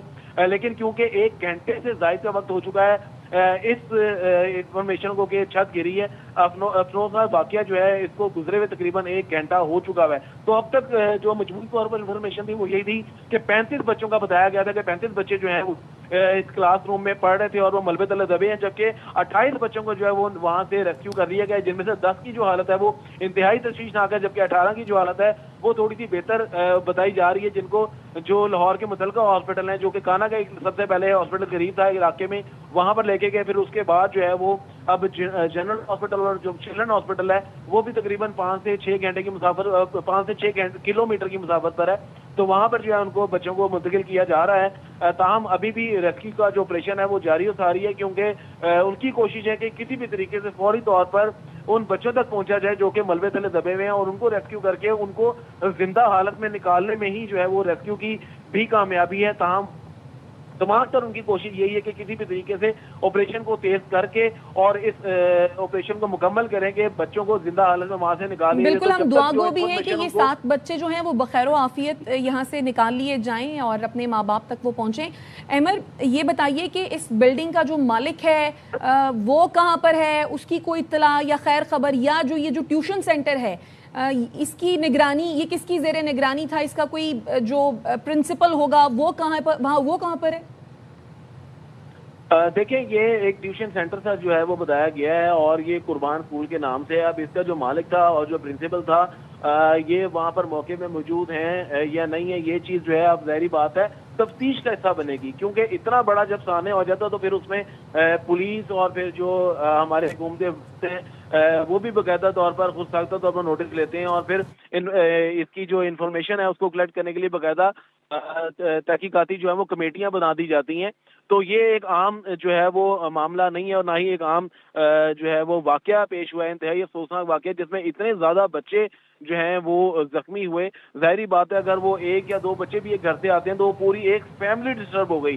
तो अगर 35 बच्चों की बात की जाए तो मुतअद्दिद खानदान जो है वो 2 दर्जन से ज्यादा खानदान डिस्टर्ब हुए। तो इसके बकायदे इसके हवाले से जो है वो तहकीकात भी की जाएंगी اور اس میں پولیس بھی رول اپنا پلے کرے گی, جو انتظامیہ ہے لاہور کی ضلعی وہ بھی اس میں رول پلے کرے گی. بالکل رول پلے کرے گی. آپ کو اپڈیٹ کریں. احمد کھوکر ہمارے ساتھ موجود رہے گا. لاہور میں کاہنہ میں ٹیوشن سینٹر کی چھت گرنے سے 25 سے زائد بچے دب گئے ہیں. چھت کے ملبے سے 20 سے زائد بچوں اور ایک ٹیچر کو اسپتال منتقل کر دیا گیا ہے, جبکہ 7 بچے اب بھی ملبے تلے دبے ہوئے ہیں. زخمی 10 بچوں کی حالت تشویشناک ہے, جبکہ ہلاکتوں کا بھی خدشہ ہے. ریسکیو ذرائع کے مطابق ریسکیو 1122 اور محلہ ملبہ ہٹانے میں مصروف تھے, جبکہ اب ریسکیو ٹیمز وہاں پر موجود ہیں اور ملبہ ہٹانے کا کام جاری ہے اور دبے ہوئے بچوں کو نکالنے کی بھی کوشش کی جا رہی ہے. چھت کے ملبے میں مزید 7 بچوں کے دبے ہونے کی بھی اطلاع ہے, جن کی تلاش اس وقت جاری ہے. بچوں کے اہل خانہ اور علاقہ مکین جائے بقوا اور اسپتال میں جمع ہونا شروع ہو گئے ہیں. تو یہ افسوسناک واقعہ پیش آیا ہے. کاہنہ میں ٹیوشن سینٹر کی چھت گری ہے. ریسکیو ادارے کے اہلکار اس وقت مصروف عمل ہیں. صورتحال کیا ہے؟ ترجمان ریسکیو 1122 فاروق احمد ہمارے ساتھ موجود ہیں. فاروق صاحب, آپ کے پاس کیا اطلاعات ہیں؟ کتنے بچے یہاں پر موجود تھے, کتنے بچوں کو نکالا گیا ہے اور کتنے ابھی دبے ہونے کا خدشہ ہے؟ دیکھیے 4:45 بجے تقریباً ہمیں یہ کال ریسیو ہوئی ہے ڈسٹرکٹ آفس لاہور کنٹرول میں, اور ہماری جو قریبی ٹیمیں تھیں انہوں نے فوری وہاں پہ رسپونڈ کیا. یہ ایک افسوسناک واقعہ ہے اور ابتدائی اطلاعات یہ ہیں کہ اس گھر کے مکین اس کی چھت کے اوپر کوئی کام کر رہے تھے, اینڈ موسٹ پروبیبلی یہ کوئی کنسٹرکشن کا کام تھا, کوئی ٹائلیں لگا رہے تھے یا کوئی اس طرح کا کام کر رہے تھے. اور ان بچوں کی عمریں بھی کم ہیں, یہ زیادہ بڑے بچے نہیں ہیں. اور اس دوران یہ جو کمرہ ہے, ان کے 1 یا 2 کمرے بالکل سمال کمرے ہیں, یہ کلیپس کر گئے ہیں اور اس کے نیچے آ گئے ہیں, اور ہم نے کم از کم 12 بچوں کو سیریس حالت میں وہاں پہ شفٹ کیا. اور ان بچوں کی جو سچویشن ہے, ہم نے ان کو پلس لیس شفٹ کیا ہے اور جب وہاں پہ CPR کرتے ہوئے وہاں پہ پہنچایا گیا ہے. اور میں آپ کو بتاؤں کہ میں کیجوالٹیز کنفرم نہیں کر سکتا, لیکن اس انسیڈنٹ میں کیجوالٹیز ہیں, کیونکہ جب یہ بچے وہاں گئے ہیں تو اگر یہ CPR کے بعد ریوائیو نہیں کر سکے ہوں گے تو ان کی کیجوالٹی ہونے کے بہت زیادہ چانس ہے. اللہ نہ کرے ایسا ہو. تو آپریشن ابھی کنٹینیو ہے. میں آپ کو بھی نمبر اور یہ چیزیں فیکٹس نہیں بتا سکتا. ایکچولی میں ہیڈ کوارٹر میں ہوتا ہوں, لیکن میں بھی اس سائٹ کے اوپر جا رہا ہوں. وہاں پہ ہماری جو آپریشن ٹیمز ہیں ساری کی ساری, جو ڈسٹرکٹ آفیسر ریسکیو ہیں, سرچ اینڈ ریسکیو ٹیمیں ہیں, ساری کی ساری وہ وہاں پہ کام کر رہی ہیں. تو فاروق صاحب, آپ یقیناً ٹیم سے رابطے میں بھی ہوں گے. کتنے بچوں کا CPR کیا گیا؟ دیکھیں, پہلی بات آپ کو میں یہ بات بتاؤں کہ جب اس طرح کو کوئی ایمرجنسی ہوتی ہے تو فرسٹ پرائرٹی لوگوں کو شفٹ کرنا ہوتا ہے. ہمیں ایمبولینس میں, اور ہم نے ڈیٹا بیس سے چیک کیا ہے کہ اتنے بچوں کو وہاں پہ شفٹ کیا گیا ہے, اور ان کا جو پلس تھا اور ان کے جو BP تھا وہ ڈاؤن لیول کے اوپر تھا. ٹھیک ہے, بندے سے ہم کال کرتے ہیں تو رابطہ اس لیے نہیں ہو پا رہا کہ they are all busy in operation. اگر میں سائٹ پہ ہوتا تو میں آپ کو بہت جلد بتا سکتا, کیونکہ یہ میرا کام میڈیا سے انٹریکشن ہے, آپریشن کا کام نہیں ہے. سچویشن وہاں پہ کافی ڈسٹرب ہے, اور کافی بچوں کو ہم نے پلس لیس حالت میں وہاں پہ شفٹ کیا ہے. ڈیتھ ہو سکتی ہیں, میں یہ بات یقین سے کہہ سکتا ہوں, اور کیجوالٹیز زیادہ ہو سکتی ہیں. ابھی میرے پاس ہاسپٹل سے انفارمیشن آتی ہے تو میں آپ کو شیئر کر دوں گا. تو کس اسپتال ان بچوں کو منتقل کیا گیا ہے فاروق صاحب؟ میں آپ کو بتاؤں کہ انیشلی طور پہ ہم نے THQ کانا میں شفٹ کیا ہے, اور مجھے تھوڑی دیر پہلے ہی منسٹر ایمرجنسی سروسز آنریبل خواجہ سلمان رفیق صاحب کی کال آئی ہے. انہوں نے LGH میں اور قریبی جتنے ہاسپٹل ہے وہاں پہ باقاعدہ ایمرجنسی ڈکلیئر کی ہے. اور ان بچوں لیکن کیا THQ کانا میں تمام تر سہولیات بچوں کے لیے کافی ہوں گی, کیونکہ بچے زیادہ تعداد میں ہیں؟ آپ اس بات کو سمجھیں کہ جب کوئی بڑا انسیڈنٹ ہوتا ہے تو اس کے قریبی جتنے ہاسپٹلز ہوتے ہیں ان میں ایمرجنسی ڈکلیئر کر دی جاتی ہے, تاکہ اگر بچے وہاں سے بڑھ جائیں تو ان کو فوری طور پہ وہاں پہ شفٹ کیا جائے. تو فاروق صاحب کتنی دیر کا وقت بتایا جا سکتا ہے, کب تک یہ آپریشن مکمل کر لیا جائے گا؟ دیکھیں, آپ ایک بات کو سمجھیں, یہ بالکل اربن سٹی کے اندر نہیں ہے, یہ تھوڑا سا دور ہے. کانا کا علاقہ تھوڑا سا دور ہے جو مین سٹی ہے, وہاں پہ یہ واقعہ ہوا ہے. اور آپریشن میں یہ یقین سے کہہ سکتا ہوں کہ آپریشن آلموسٹ وائنڈ اپ ہو گیا ہوگا, لیکن 1-2 بچے جن کے متعلق خبر ہے, جب تک ان کے متعلق یقین نہ ہو جائے ہم تب تک کوئی فائنل بات نہیں کر پائیں گے. 10 منٹ تک آپ کو لائیو ڈیتھ کی ساری انفارمیشن آ جائے گی, ہم آپ سے شیئر کر دیں گے. تو فاروق صاحب, 7 بچوں کے ملبے تلے ابھی بھی دبے ہونے کی اطلاعات ہیں, تو آپ کے پاس انف ایکوپمنٹ ہے کہ وہ بچے جلد نکال لیے جائیں؟ دیکھیں, ریسکیو 1122 کی جو ٹیم ہے یہ انسراغ سرٹیفائڈ یونائٹڈ نیشن کی سرٹیفائڈ ٹیم ہے. ایکوپمنٹ کی ہمارے پاس کوئی کمی نہیں ہے. اگر کوئی وجہ ہو سکتی ہے تو وہ یہ وجہ ہوتی ہے کہ یہ بچے بہت معصوم ہیں, چھوٹی عمر کے بچے ہیں, تو یہ سہ نہیں پا سکتے. جب ان کے اوپر ایک دم لوڈ آ جاتا ہے یا ان کا دم گھٹ جاتا ہے تو بچوں کی کیجوالٹیز, یہ ایکسپیرینس بتاتا ہے کہ زیادہ ہوتی ہیں. جن کی عمر زیادہ ہوتی ہے, جن کی بون سٹرانگ ہوتی ہیں, اگر ان کے اوپر کوئی ایسی چیز گر جاتی ہے تو ان کے سروائیول ریٹ زیادہ ہوتے ہیں. تو یہ دس از ایکسپیرینس، لرننگ ایکسپیرینس ہے. ریسکیو کے پاس اکوپمنٹ کی کمی نہیں ہے. ہم سب دعا کرتے ہیں کہ جتنے بھی بچے ہیں وہاں سے خیریت سے گھر لوٹ بالکل سکیں. ہم دعا بھی کرتے ہیں. فاروق صاحب کتنی ایج کے بچے بتائے جا رہے ہیں جو کہ ممکنہ طور پر دبے ہوئے ہیں؟ میں آپ کو بتاؤں کہ جو میرے پاس ابتدائی انفارمیشن آئی ہے وہ یہی ہے کہ فرسٹ کلاس سے لے کر 4-5 گریڈ تک کے بچے ہیں. لیکن ایگزیکٹ ڈیٹا میں آپ سے 10 منٹ بعد شیئر کر پاؤں گا جب سارے بچے ہاسپٹل شفٹ ہو جائیں گے اور سارے کے ساروں کا ڈیٹا میرے پاس آ جائے گا. ابھی میں کوئی بات کی کلوزر نہیں کرنا چاہتا. یہ بتا دیجئے کہ یہ جس قسم کا ملبہ ہے تو کیا اکوپمنٹ کے ذریعے ملبہ ہٹایا جائے گا تو اس طرح خدا نہ خواستہ کہیں بچوں کو نقصان نہ پہنچے؟ آپ اس بات کو سمجھیں، یہ جو ملبہ ہے یہ ٹی آر گارڈن کا ملبہ ہے اور اس میں بہت زیادہ اکوپمنٹ ریکوائر نہیں ہوتے. لیکن ہماری ہر گاڑی کے اندر باڈی سینسر موجود ہوتا ہے، لائف لوکیٹر موجود ہوتے ہیں، سارے کٹر یا اس طرح کی ساری چیزیں موجود ہوتی ہیں. لیکن یہ جو ہمارے پاس ابتدائی انفارمیشن آئی ہیں، جو پکچر آئی ہیں، میں نے میڈیا سے بھی شیئر کی ہیں، ان میں کوئی ہائی فائی اکوپمنٹ نہیں چاہیے. لیکن خطرناک بات یہ ہے کہ جب اس طرح کا معاملہ ہوتا ہے تو اس میں بچوں کے لیے وائڈ اسپیسز کم ہوتی ہیں. یعنی کہ وہ مٹی گارا ساری جگہوں پہ گھس جاتا ہے تو آکسیجن کے رستے بند ہو جاتے ہیں تو دم گھٹنے کے چانس بڑھ جاتے ہیں جس میں کیجویلٹیز بڑھ جاتی ہیں. ٹھیک ہے فاروق صاحب، ہم دوبارہ بھی آپ سے رابطہ کریں گے جیسا کہ آپ نے کہا کہ 10 منٹ بعد آپ زیادہ بہتر طریقے سے ہمیں اس ساری صورتحال کے بارے میں آگاہ کر سکیں گے. فی الحال آپ کا شکریہ. تو یہ افسوسناک واقعہ پیش آیا ہے. کانا میں ٹیوشن سینٹر کی چھت گرنے سے 35 سے زائد بچے دب گئے اور بتایا یہ گیا ہے کہ 28 بچوں کو ریسکیو کیا گیا ہے. ایک استاد زخمی ہے جبکہ 10 بچوں کی حالت تشویشناک بتائی جا رہی ہے. بچوں کو پہلے فوری طور پر THQ کانا منتقل کیا گیا تھا. قریبی جو اسپتال ہیں وہ جنرل اسپتال ہے، جنا اسپتال ہے، چلڈرن اسپتال ہے جہاں پر ایمرجنسی نافذ کر دی گئی ہے اور اگر ضرورت پڑی تو ان بچوں کو وہاں پر منتقل بھی کیا جائے گا. جبکہ یہ بھی بتایا جا رہا ہے کہ 7 بچے ابھی تک اس بلڈنگ میں کے جو ملبے ہیں اس میں دبے ہو سکتے ہیں اور مشینری اکوپمنٹ یہاں پر موجود ہے. اس وقت ریسکیو ادارے کے اہلکار یہاں پر موجود ہیں اور اس سے قبل جب یہ افسوسناک واقعہ پیش آیا تھا تو جو لوگ یہاں پر ارد گرد کے رہائشی تھے انہوں نے اپنی مدد آپ کے تحت بچوں کو نکالنے کی کوشش بھی کی گئی. یہ بتایا جا رہا ہے کہ فرسٹ کلاس سے لے کر 4th 5th کلاس تک کے جو بچے ہیں وہ یہاں پر زیر تعلیم تھے. یہ ٹیوشن سینٹر تھا. ہمارے نمائندے احمد کھوکر اس وقت وہاں پر موجود ہیں. ابھی کیا صورتحال ہے یہ ان سے جانتے ہیں. احمد، کیا سچویشن اس وقت ہے؟ کیا کوئی اچھی خبر؟ کیا کوئی بچہ بحفاظت نکال لیا گیا؟ دیکھیں ابھی تک اس حوالے سے مزید جو ہے وہ کوئی اپڈیٹ نہیں آئی ریسکیو کی جانب سے.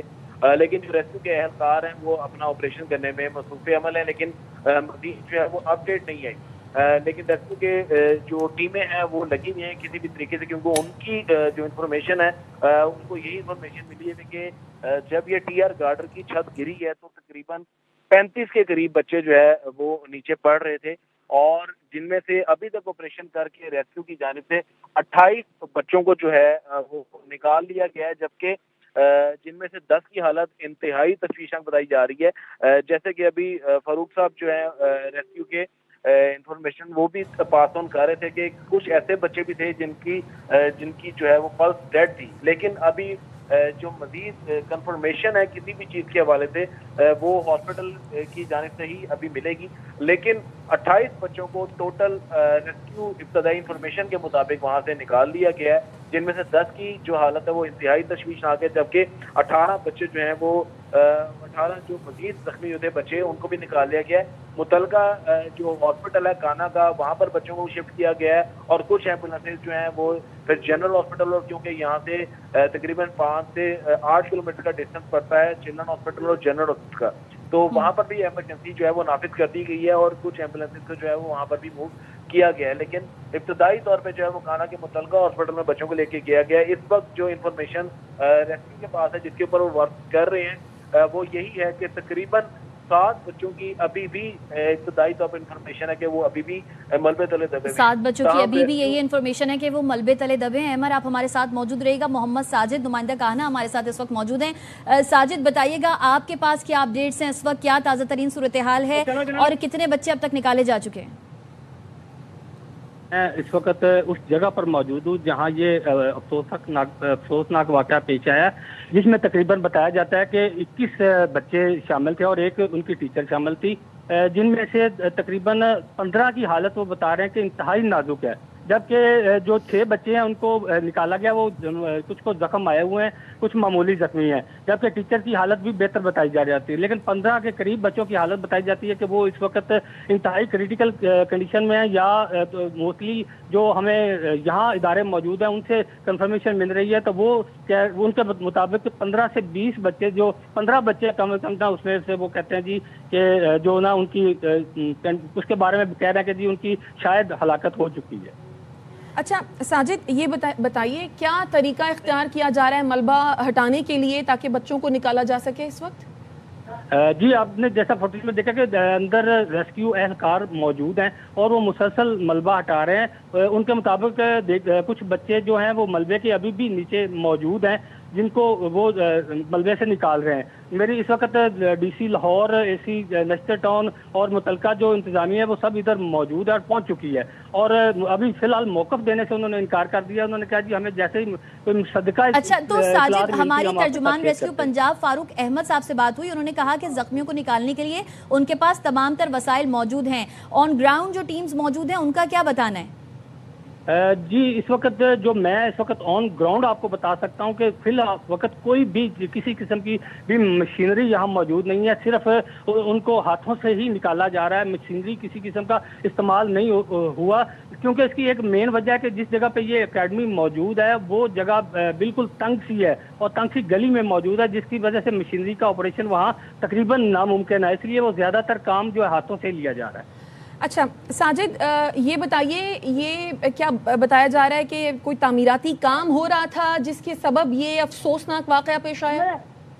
نہیں, تعمیراتی کام نہیں تھا. ویسے یہ جو چھت تھی وہ ٹی آر اور جو گارڈر وغیرہ تھے اور ان سے بنائی گئی تھی اور کافی کمزور تھی. بتایا جاتا ہے کہ اس کے بارے میں بچوں نے 2-3 دفعہ شکایت بھی درج کروائی تھی کہ چھت کمزور ہے, لیکن احساس نہ کرنے کی وجہ سے وہ چیزیں جو ہیں. تو پھر اس بلڈنگ کے جو مالک ہیں وہ کہاں پر ہیں؟ کیونکہ اگر پہلے بھی شکایت کی جا چکی تھی بچوں کی جانب سے یا والدین کی جانب سے, تو وہاں پہ بچے پڑھنے آتے ہیں, اس بات کو کیوں سنجیدہ نہیں لیا گیا؟ اصل میں بچے یہاں, یہ باقاعدہ کوئی اکیڈمی یا اسکول کی نہیں ہے, یہ ایک گھر تھا. گھر میں یہ ایک چھت تھی, چھت میں کے نیچے نا بچوں کو ٹیوشن کے طور پہ پڑھایا جاتا تھا. تو اس بچے ٹیوشن پڑھنے سیکنڈ ٹائم ان کے پاس آتے تھے. یعنی ساجد آپ یہ بتا رہے ہیں کہ یہ ایک رہائشی عمارت تھی, یہ گھر تھا اور یہاں پر بچے ٹیوشن پڑھنے آتے تھے؟ جی ایسا ہی ہے. یہ ایک رہائشی عمارت تھی اور جس میں بچے ٹیوشن کے لیے آتے تھے. تو یہاں پر تو پھر جو اس عمارت میں مقیم لوگ ہوں گے وہ بھی ملبے تلے دبے ہوں گے, اس بارے میں کیا اطلاعات ہیں؟ کتنے لوگ یہاں پہ مقیم تھے؟ جی خوش قسمتی سے اس وقت جو عمارت میں موجود تھے کچھ لوگ باہر تھے, اور جو عمارت کے نیچے موجود تھے وہ ایک ٹیچر تھی اور تقریباً 20 سے 21 کے قریب بچے تھے جو اس عمارت کے نیچے موجود تھے. اچھا, ہمیں یہ بتایا گیا تھا تقریباً کہ 35 سے زائد بچے جو ہے وہ یہاں پر پڑھ رہے تھے. آپ کے پاس کیا اطلاعات ہیں؟ کتنے بچے کل یہاں پر موجود تھے, کتنے بچوں کو نکالا گیا اور کتنے بچے ابھی دبے ہو سکتے ہیں؟ اب جو میری ریسکیو والوں سے ابھی بات ہوئی ہے, ریسکیو والوں نے ہمیں بتایا ہے وہ تو 21 کی قریب تعداد بتا رہے ہیں کہ جی 21 بچوں کی تعداد. مزید وہ جو آپریشن 21 بچے نکالے گئے ہیں. 21 بچے تھے بلڈنگ کے اندر, جن میں سے 10 سے 15 نکالے جا چکے ہیں, باقی کے لیے آپریشن جاری ہے. تو اگر 21 بچے تھے اور 15 اگر نکالے گئے ہیں تو پھر 6 بچے ہوئے جو یہاں پر دبے ہو سکتے ہیں. 6 بچوں کی اطلاعات ہیں کہ وہ بھی ملبے کے اندر موجود ہیں, ملبے کے نیچے موجود ہیں. تو ابھی جو اس وقت کیا کارروائی ہو رہی ہے, کس طرح سے کوشش کی جا رہی ہے بچوں کو نکالنے کی, آپ کیا دیکھ رہے ہیں آن گراؤنڈ؟ آن گراؤنڈ میں دیکھ رہا ہوں کہ اس وقت انتظامیہ پوری طرح حرکت میں آ چکی ہے, اور انتظامیہ سے میں نے ڈی سی لاہور صاحب, اے سی نشتر ٹاؤن اور جو متعلقہ انتظامیہ وہ ساری یہاں موجود ہے اس وقت, اور اس وقت وہ آپریشن میں حصہ بھی لے رہے ہیں اور اس کو واچ بھی کر رہے ہیں. انتظامیہ موجود ہے اور آپریشن میں حصہ بھی لے رہی ہے. امر کھوکر کی جانب چلتے ہیں. امر, ساجد نے بتایا کہ وہاں پر کوئی مشینری نہیں ہے بلکہ صرف ہاتھوں کا استعمال کیا جا رہا ہے ملبہ ہٹانے کے لیے, جگہ تنگ ہونے کی وجہ سے. جب کسی بھی قسم کا اس طرح کا واقعہ رونما ہوتا ہے تو پھر دیکھا جاتا ہے کہ اس کا بیسیکلی ڈائمینشن کیا ہیں.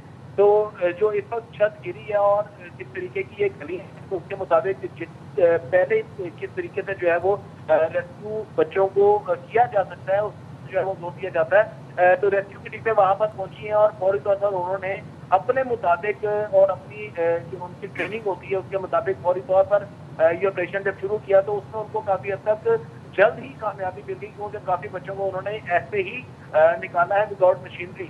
تو کیونکہ ملبہ جو ہے وہ دیکھا جاتا ہے کہ کس طرح کا کئی اگر تو بڑے ٹکڑے ہوں پتھر کے یا بڑے پیسز ہوں دیوار وغیرہ کے، تو اس کو نکالنا جو ہے وہ پھر مشینری کے ذریعے ہی ہے.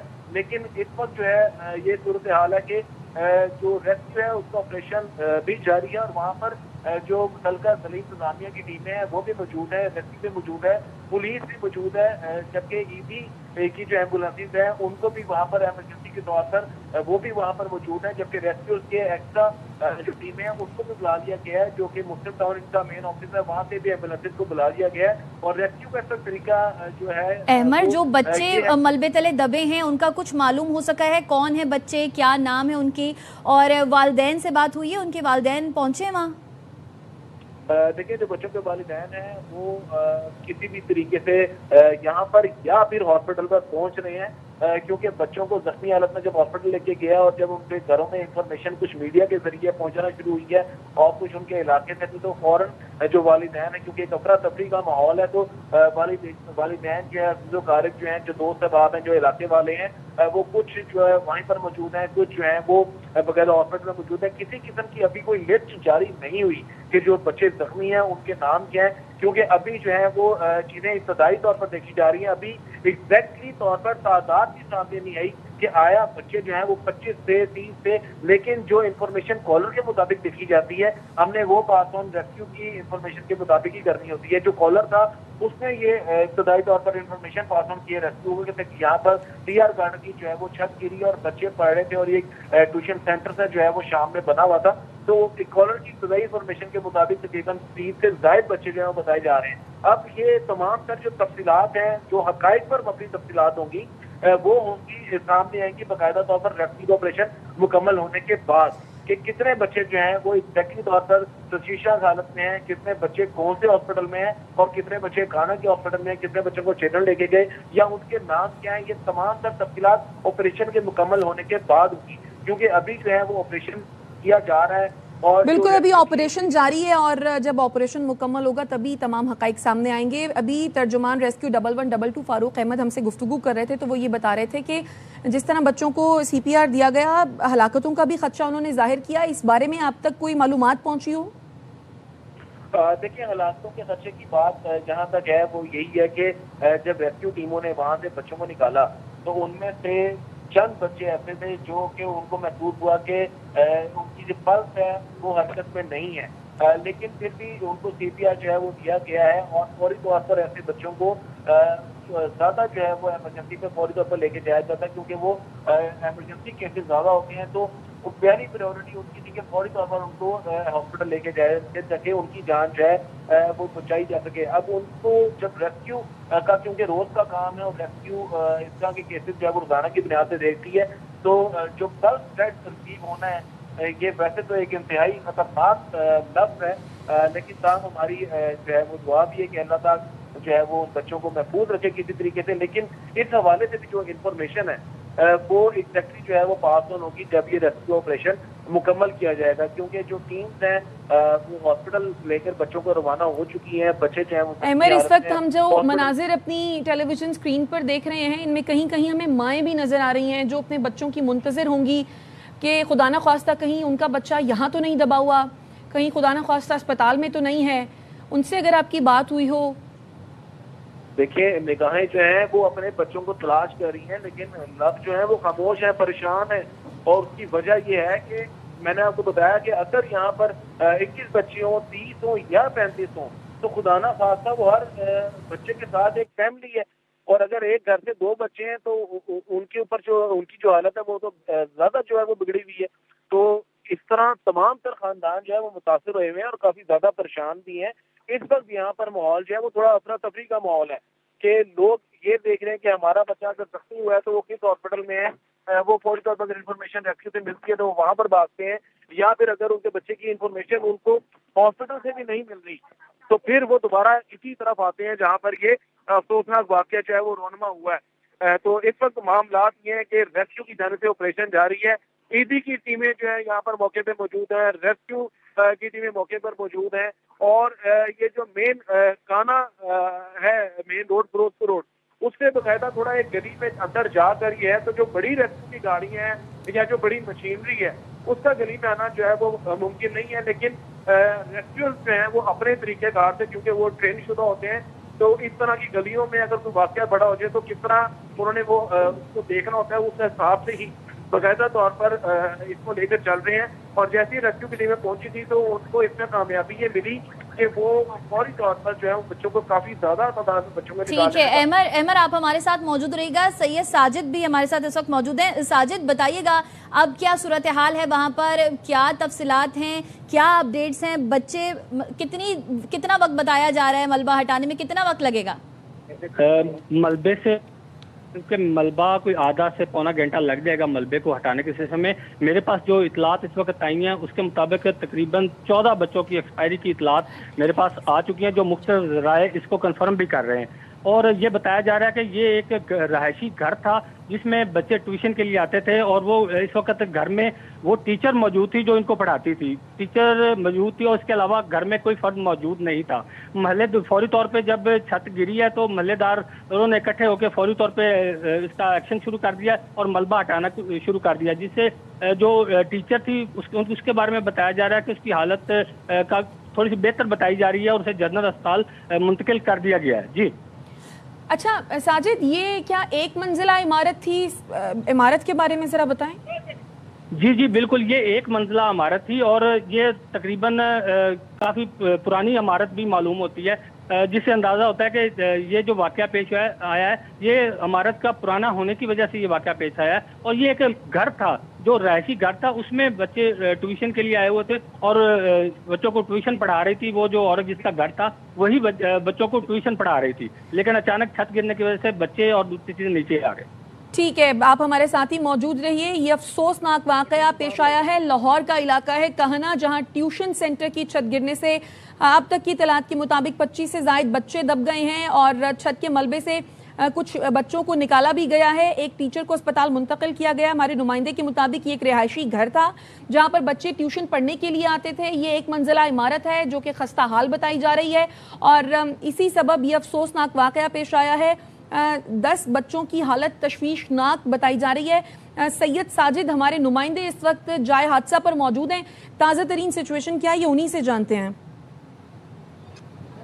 जी बिल्कुल, इस वक्त मैं काना में उस जगह पर मौजूद हूँ जहाँ ये अफसोसनाक वाकया पेश आया है, जिसमें 20 से 30 के करीब बच्चे बुरी तरह जख्मी हैं और कुछ बच्चों के इतलात हैं कि वो बच्चे एक्सपायर भी हो चुके हैं। इनमें से टीचर भी शामिल है। मेरे साथ इस वक्त जो ऑपरेशन में हिस्सा ले रहे हैं तो उनसे बातचीत करते हैं। सर, कितने बच्चों के खदशा है कि वो? ये तकरीबन 18 बच्चे थे, मिस पा के 19। तो अच्छा तो अचानक गिरी है, कोई चीज़ नहीं, कोई मसला मसाइल नहीं है। तो हमारी पूरी जो बच्चे थे साथ, गाँव वाले भागे इधर आके मिट्टी वगैरह निकाली है, सारे बच्चे निकाले A to Z। Miss Nabila जो है ना वो तकरीबन कोई थोड़ी सी बेहतर है, बाकी सारे बच्चे जो है ना वो नाजुक हालत में हैं और ये इंडस अस्पताल में दाखिल है। जी 18 से 20 बच्चे बताए जा रहे हैं और 18 बच्चे नाजुक हालत में बताए जा रहे हैं।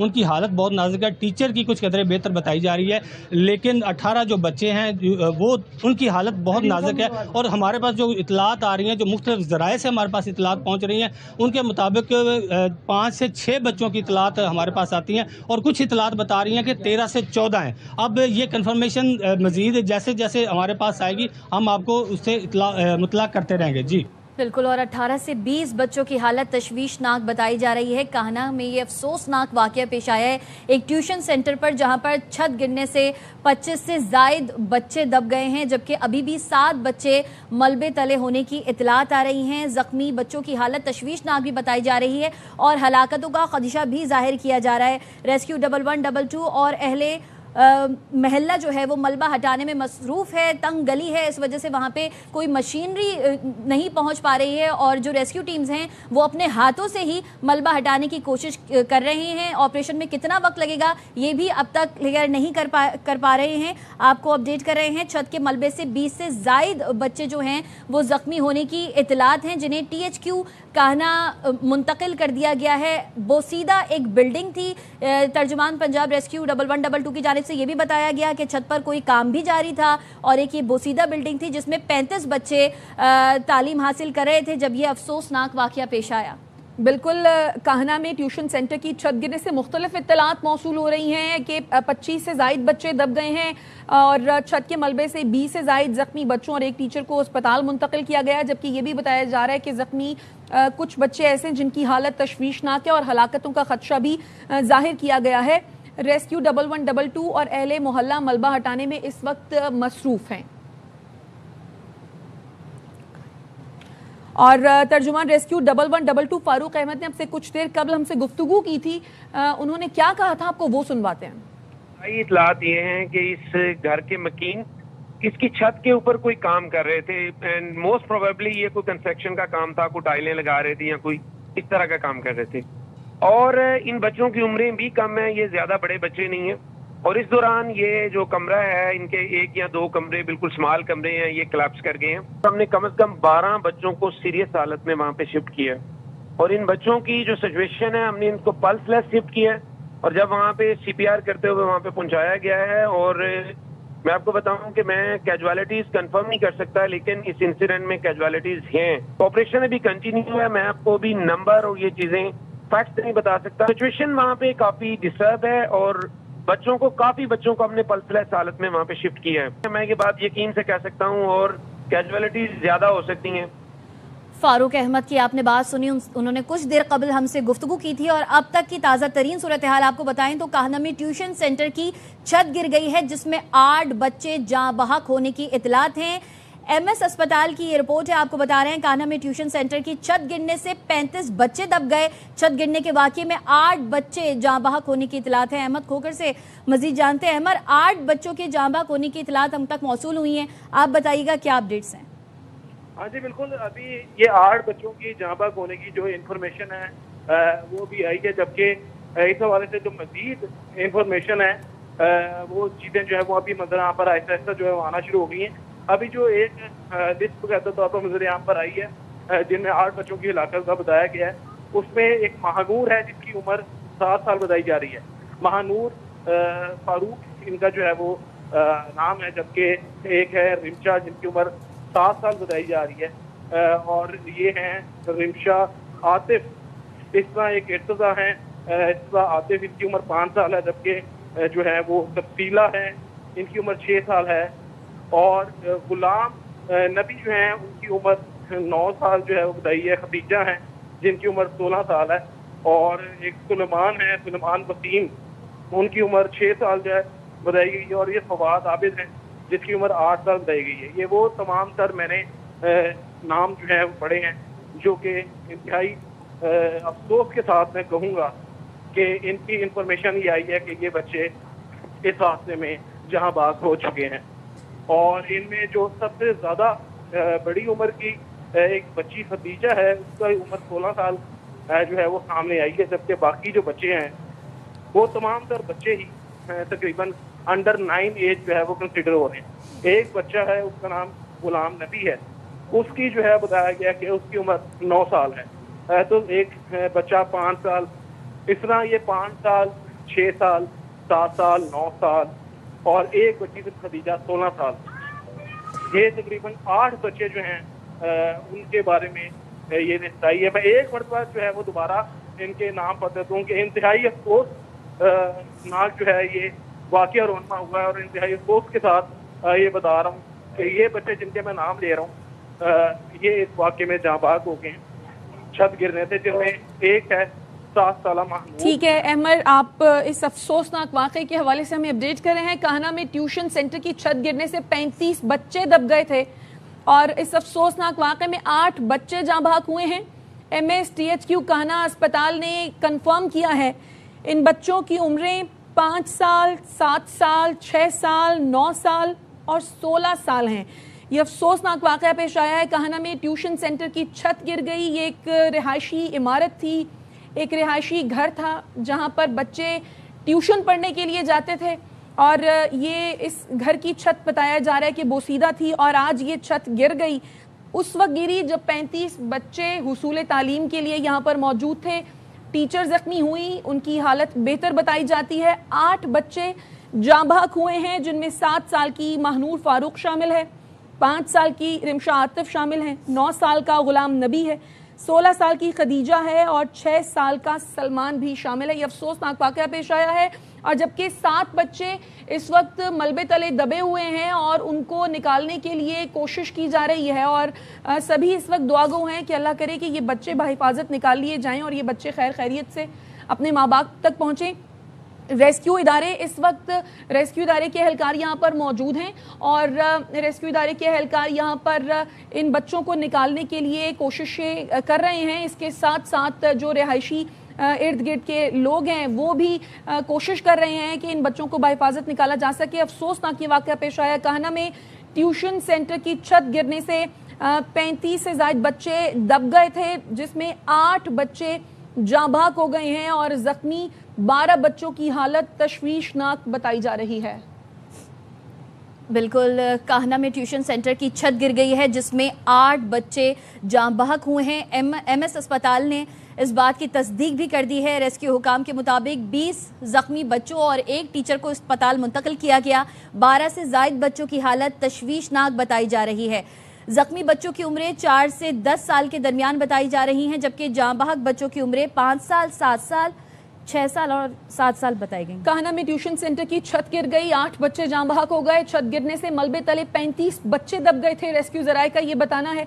जख्मी 12 बच्चों की हालत तशवीशनाक बताई जा रही है, जबकि हलाकतों का खदशा भी जाहिर किया जा रहा है। रेस्क्यू 11, 22 और अहले मोहल्ला मलबा हटाने में मसरूफ हैं। छत के मलबे तले दबे मजीद बच्चों के रेस्क्यू की कोशिशें इस वक्त जारी हैं। तर्जुमान रेस्क्यू 11, 22 पंजाब की अब से कुछ देर कबल जब हमसे गुफ्तगू हुई तो उनका बताना ये था कि छत पर शायद कोई तामीराती काम चल रहा था। 12 से ज़ायद बच्चों की हालत तशवीशनाक बताई जा रही है। जख्मी बच्चों की उम्रें 4 से 10 साल के दरमियान है, जबकि जाँ बहक होने वाले बच्चों की उम्रें 5 से 16 साल के दरमियान हैं। तो ये बच्चे ट्यूशन पढ़ने के लिए अपने घरों से निकले थे, माँ ने इनको तैयार करके भेजा होगा और जिनमें से 8 बच्चे जाँ बहक हो गए हैं। MSTHQ काहना अस्पताल का ये बताना है। काहना में ट्यूशन सेंटर की छत गिरने से 35 बच्चे दब गए थे। THQ काहना इन बच्चों को मुंतकिल किया गया था। पहले इन बच्चों को CPR दिया गया और जिसके बाद इन्हें THQ काहना मुंतकिल किया गया। करीबी अस्पताल जनरल अस्पताल है, जिना अस्पताल है, चिल्ड्रन अस्पताल है। बताया जा रहा था कि अगर तो ज़रूरत पड़ी तो इन बच्चों को दीगर करीबी अस्पतालों में भी मुंतकिल किया जाएगा। वहाँ पर इमरजेंसी नाफिज कर दी गई है। एक उस्ताद और 35 बच्चे इस अफसोसनाक वाक़े में छत के मलबे तले दब गए थे, जिनमें से 28 बच्चों को रेस्क्यू किया गया। 12 बच्चों की हालत इस वक्त तशवीशनाक बताई जा रही है। 8 बच्चे जाँ बहक हो गए हैं, जिनमें महनूर फारूक है 7 साल की, रिमशा आतिफ है 5 साल की, गुलाम नबी है 9 साल का, 16 साल की खदीजा है और 6 साल का सलमान इसमें शामिल है। काहना में ट्यूशन सेंटर की छत गिर गई है, 35 बच्चे दब गए, 28 बच्चों को निकाला गया, 12 बच्चों की हालत तशवीशनाक है, 8 बच्चे जाँ बहक हो गए हैं। सैयद साजिद बुखारी हमारे नुमाइंदे इस वक्त जाए हादसा पर मौजूद हैं, उनसे जानते हैं कि इस वक्त ताज़ा तरीन सूरत हाल क्या है। सैयद साजिद, क्या कोई अच्छी खबर कि किसी बच्चे को बाहिफाजत खैरियत से निकाल लिया गया? जी, बड़े अफसोस से कहना पड़ रहा है कि ये अभी तक हमारे लिए खबर ही है कि किसी बच्चे को हम जिंदा हालत में इस जगह पर देखें, लेकिन अभी तक जितने बच्चों की ही डेड बॉडियां निकाली गई हैं उसमें तकरीबन सभी एक्सपायर हो चुके हैं। साथ साथ आपको ये बताता चलूं कि ये जो घर है ये इसके ऊपर भी थोड़ा सा एक तो लेंटर और खाली टीआर गार्डर डाले थे, उसके बावजूद छत के ऊपर एक घर वाले बता रहे हैं जिनकी बच्ची की डेथ हुई है, वो बता रहे हैं कि जी ऊपर वो काम भी कर रहे थे, कोई तामीराती काम भी जारी था, जिसकी वजह से ये छत गिरी है। तो साजिद, जो 7 बच्चे दबे हुए थे, जो अब तक की इतलात थी कि मलबे में 7 बच्चे ताहाल दबे हुए हैं, उनमें से किसी को निकाला गया है? अभी तक उस जो मलबे में बच्चे दबे हुए हैं वो नहीं निकाले जा सके। ऑपरेशन क्योंकि बहुत तंग जगह है, ऑपरेशन के लिए बड़ी मुश्किलात पेश आ रही हैं, इस वजह से वो जो ऑपरेशन है वो सही तरह नहीं हो पा रहा, जिसकी वजह से बच्चे अभी तक उस मलबे से नहीं निकल सकते। तो क्या बताया जा रहा है, कितना वक्त दरकार होगा इन बच्चों को निकालने के लिए, ये ऑपरेशन मुकम्मल होने के लिए? ऑपरेशन के बारे में, टाइम के बारे में भी कुछ बताया नहीं जा रहा, جبکہ لاہور کی تمام انتظامیہ DC لاہور, اس کے علاوہ CCPO لاہور, سید ساجد, تاخیر کی وجہ کیا سامنے آ رہی ہے؟ یہ ایک منزلہ عمارت ہے, یہ کوئی لینٹر کی چھت نہیں تھی, یہ گارڈر TR کی چھت تھی, پھر ملبہ ہٹانے میں اتنی تاخیر کیوں ہو رہی ہے؟ اس کے اوپر مٹی بہت زیادہ ہونے کی وجہ سے جو مٹی ڈلی, تو ایک تو میں نے آپ کو بتایا ہے کہ یہاں جو مشینری ہے اس کا پہنچنا مشکل ہے, بلکہ تقریباً ناممکن تھا, جس کی وجہ سے یہ ساری پرابلم کو فیس کرنا پڑ رہا ہے. تو ساجد, حادثات بتا کر تو نہیں ہوتے, ہیوی مشینری وہاں پر نہیں پہنچ سکتی, لیکن کچھ ایسی ہینڈ مشینری, کچھ تو ایسے وسائل موجود ہوں گے جن کا استعمال کیا جا سکے, جس سے اس ملبے کو ہٹایا جا سکے؟ جی, انہی وسائل کا استعمال کیا جا رہا ہے, کیونکہ اس کے علاوہ ان کے پاس کوئی چارہ نہیں ہے. مزید جو محلے دار ہیں وہ بھی اس آپریشن میں مسلسل حصہ لے رہے ہیں, اور ریسکیو والے بھی اس میں حصہ لے رہے ہیں. کیونکہ جس طریقے سے ساجد ویڈیوز دکھائی جا رہی ہیں, ہاتھوں سے اٹھا رہے ہیں, اور جو یہ بیلچہ ہے اس سے ہٹانے کی کوشش کی جا رہی ہے, ایسے تو رات گزر جائے گی. جی ایسا ہی ہے, میں نے آپ کو پہلے بھی بتایا تھا کہ یہ جو مشینری نہ ہونے کی وجہ سے زیادہ تر ہاتھوں سے کام لیا جا رہا ہے. چلیں مان لیا, اب اگر ہاتھوں سے بھی کام لیا جا رہا ہے, کتنے افراد ہیں جو کوشش کر رہے ہیں, کتنے جو ہیں وہ ریسکیو کے اہلکار ہیں, کتنے جو عام لوگ ہیں وہ اس میں مدد کر رہے ہیں, حصہ لے رہے ہیں؟ جیسے ہی ریسکیو اہلکار ادھر پہنچتے ہیں, اس کے بعد انہوں نے جو مقامی آبادی تھی اس کو وہاں سے نکال دیا ہے. اب اندر جو کام کیا جا رہا ہے وہ صرف ریسکیو اہلکار ہیں, جو تقریباً 10 سے 15 ریسکیو اہلکار ہے. جگہ بھی بہت کم ہے اور تنگ ہے, جس کی وجہ سے ایک تو زیادہ افراد بھی وہاں نہیں جا پا رہے. گئی سید ساجد, کیا ایسا نہیں کہا گیا کہ بھئی اگر یہاں پر مشینری نہیں ہے, اگر ہاتھوں سے ہی کام کرنا ہے تو مزید لوگوں کو بلا لیا جائے, کیونکہ وہ پروفیشنل ہے, وہ بہتر طریقے سے کام سر انجام دے سکیں گے؟ یہ تو جو مقامی انتظامیہ جو اس وقت اس کو ہینڈل کر رہی ہے وہی بہتر بتا سکتی ہے. ہم نے موقف لینے کی کوشش کی تھی. ٹھیک ہے ساجد, آپ ہمارے ساتھ موجود رہے گا. حسن حفیظ ہمارے ساتھ اس وقت موجود ہے. حسن, 28 بچے نکالے جا چکے ہیں, 12 کی حالت تشویشناک بتائی جا رہی ہے, 8 جاں بحق ہو چکے ہیں. یہ بتائے گا کہ بچوں کو کون کون سے اسپتال منتقل کیا گیا ہے؟ ابھی تک جو ہماری پرنسپل سے بات ہوئی, ان کا کہنا ہے کہ ابھی تک کوئی ایسا زخمی بچہ یہاں نہیں پہنچا ہے. جبکہ دوسرا جو بڑا ہسپتال ہوتا ہے قریب جنرل ہاسپٹل, وہاں بھی کوئی اطلاع نہیں ہے. لیکن جو ایک ہی ہسپتال جو کانا کے علاقے میں تحصیل ہیڈ کوارٹر ہاسپٹل کانا ہے, وہاں پر ابھی تک جو ہماری وہاں ہسپتال کے کچھ لوگوں سے بات ہوئی تو 8 ابتدائی طور پر بچے لائے گئے تھے, جس میں سے 2 کو ابتدائی طبی امداد کے بعد فارغ کر دیا گیا. 6 بچے اس وقت بھی زیر علاج ہیں. 3 بچوں کی حالت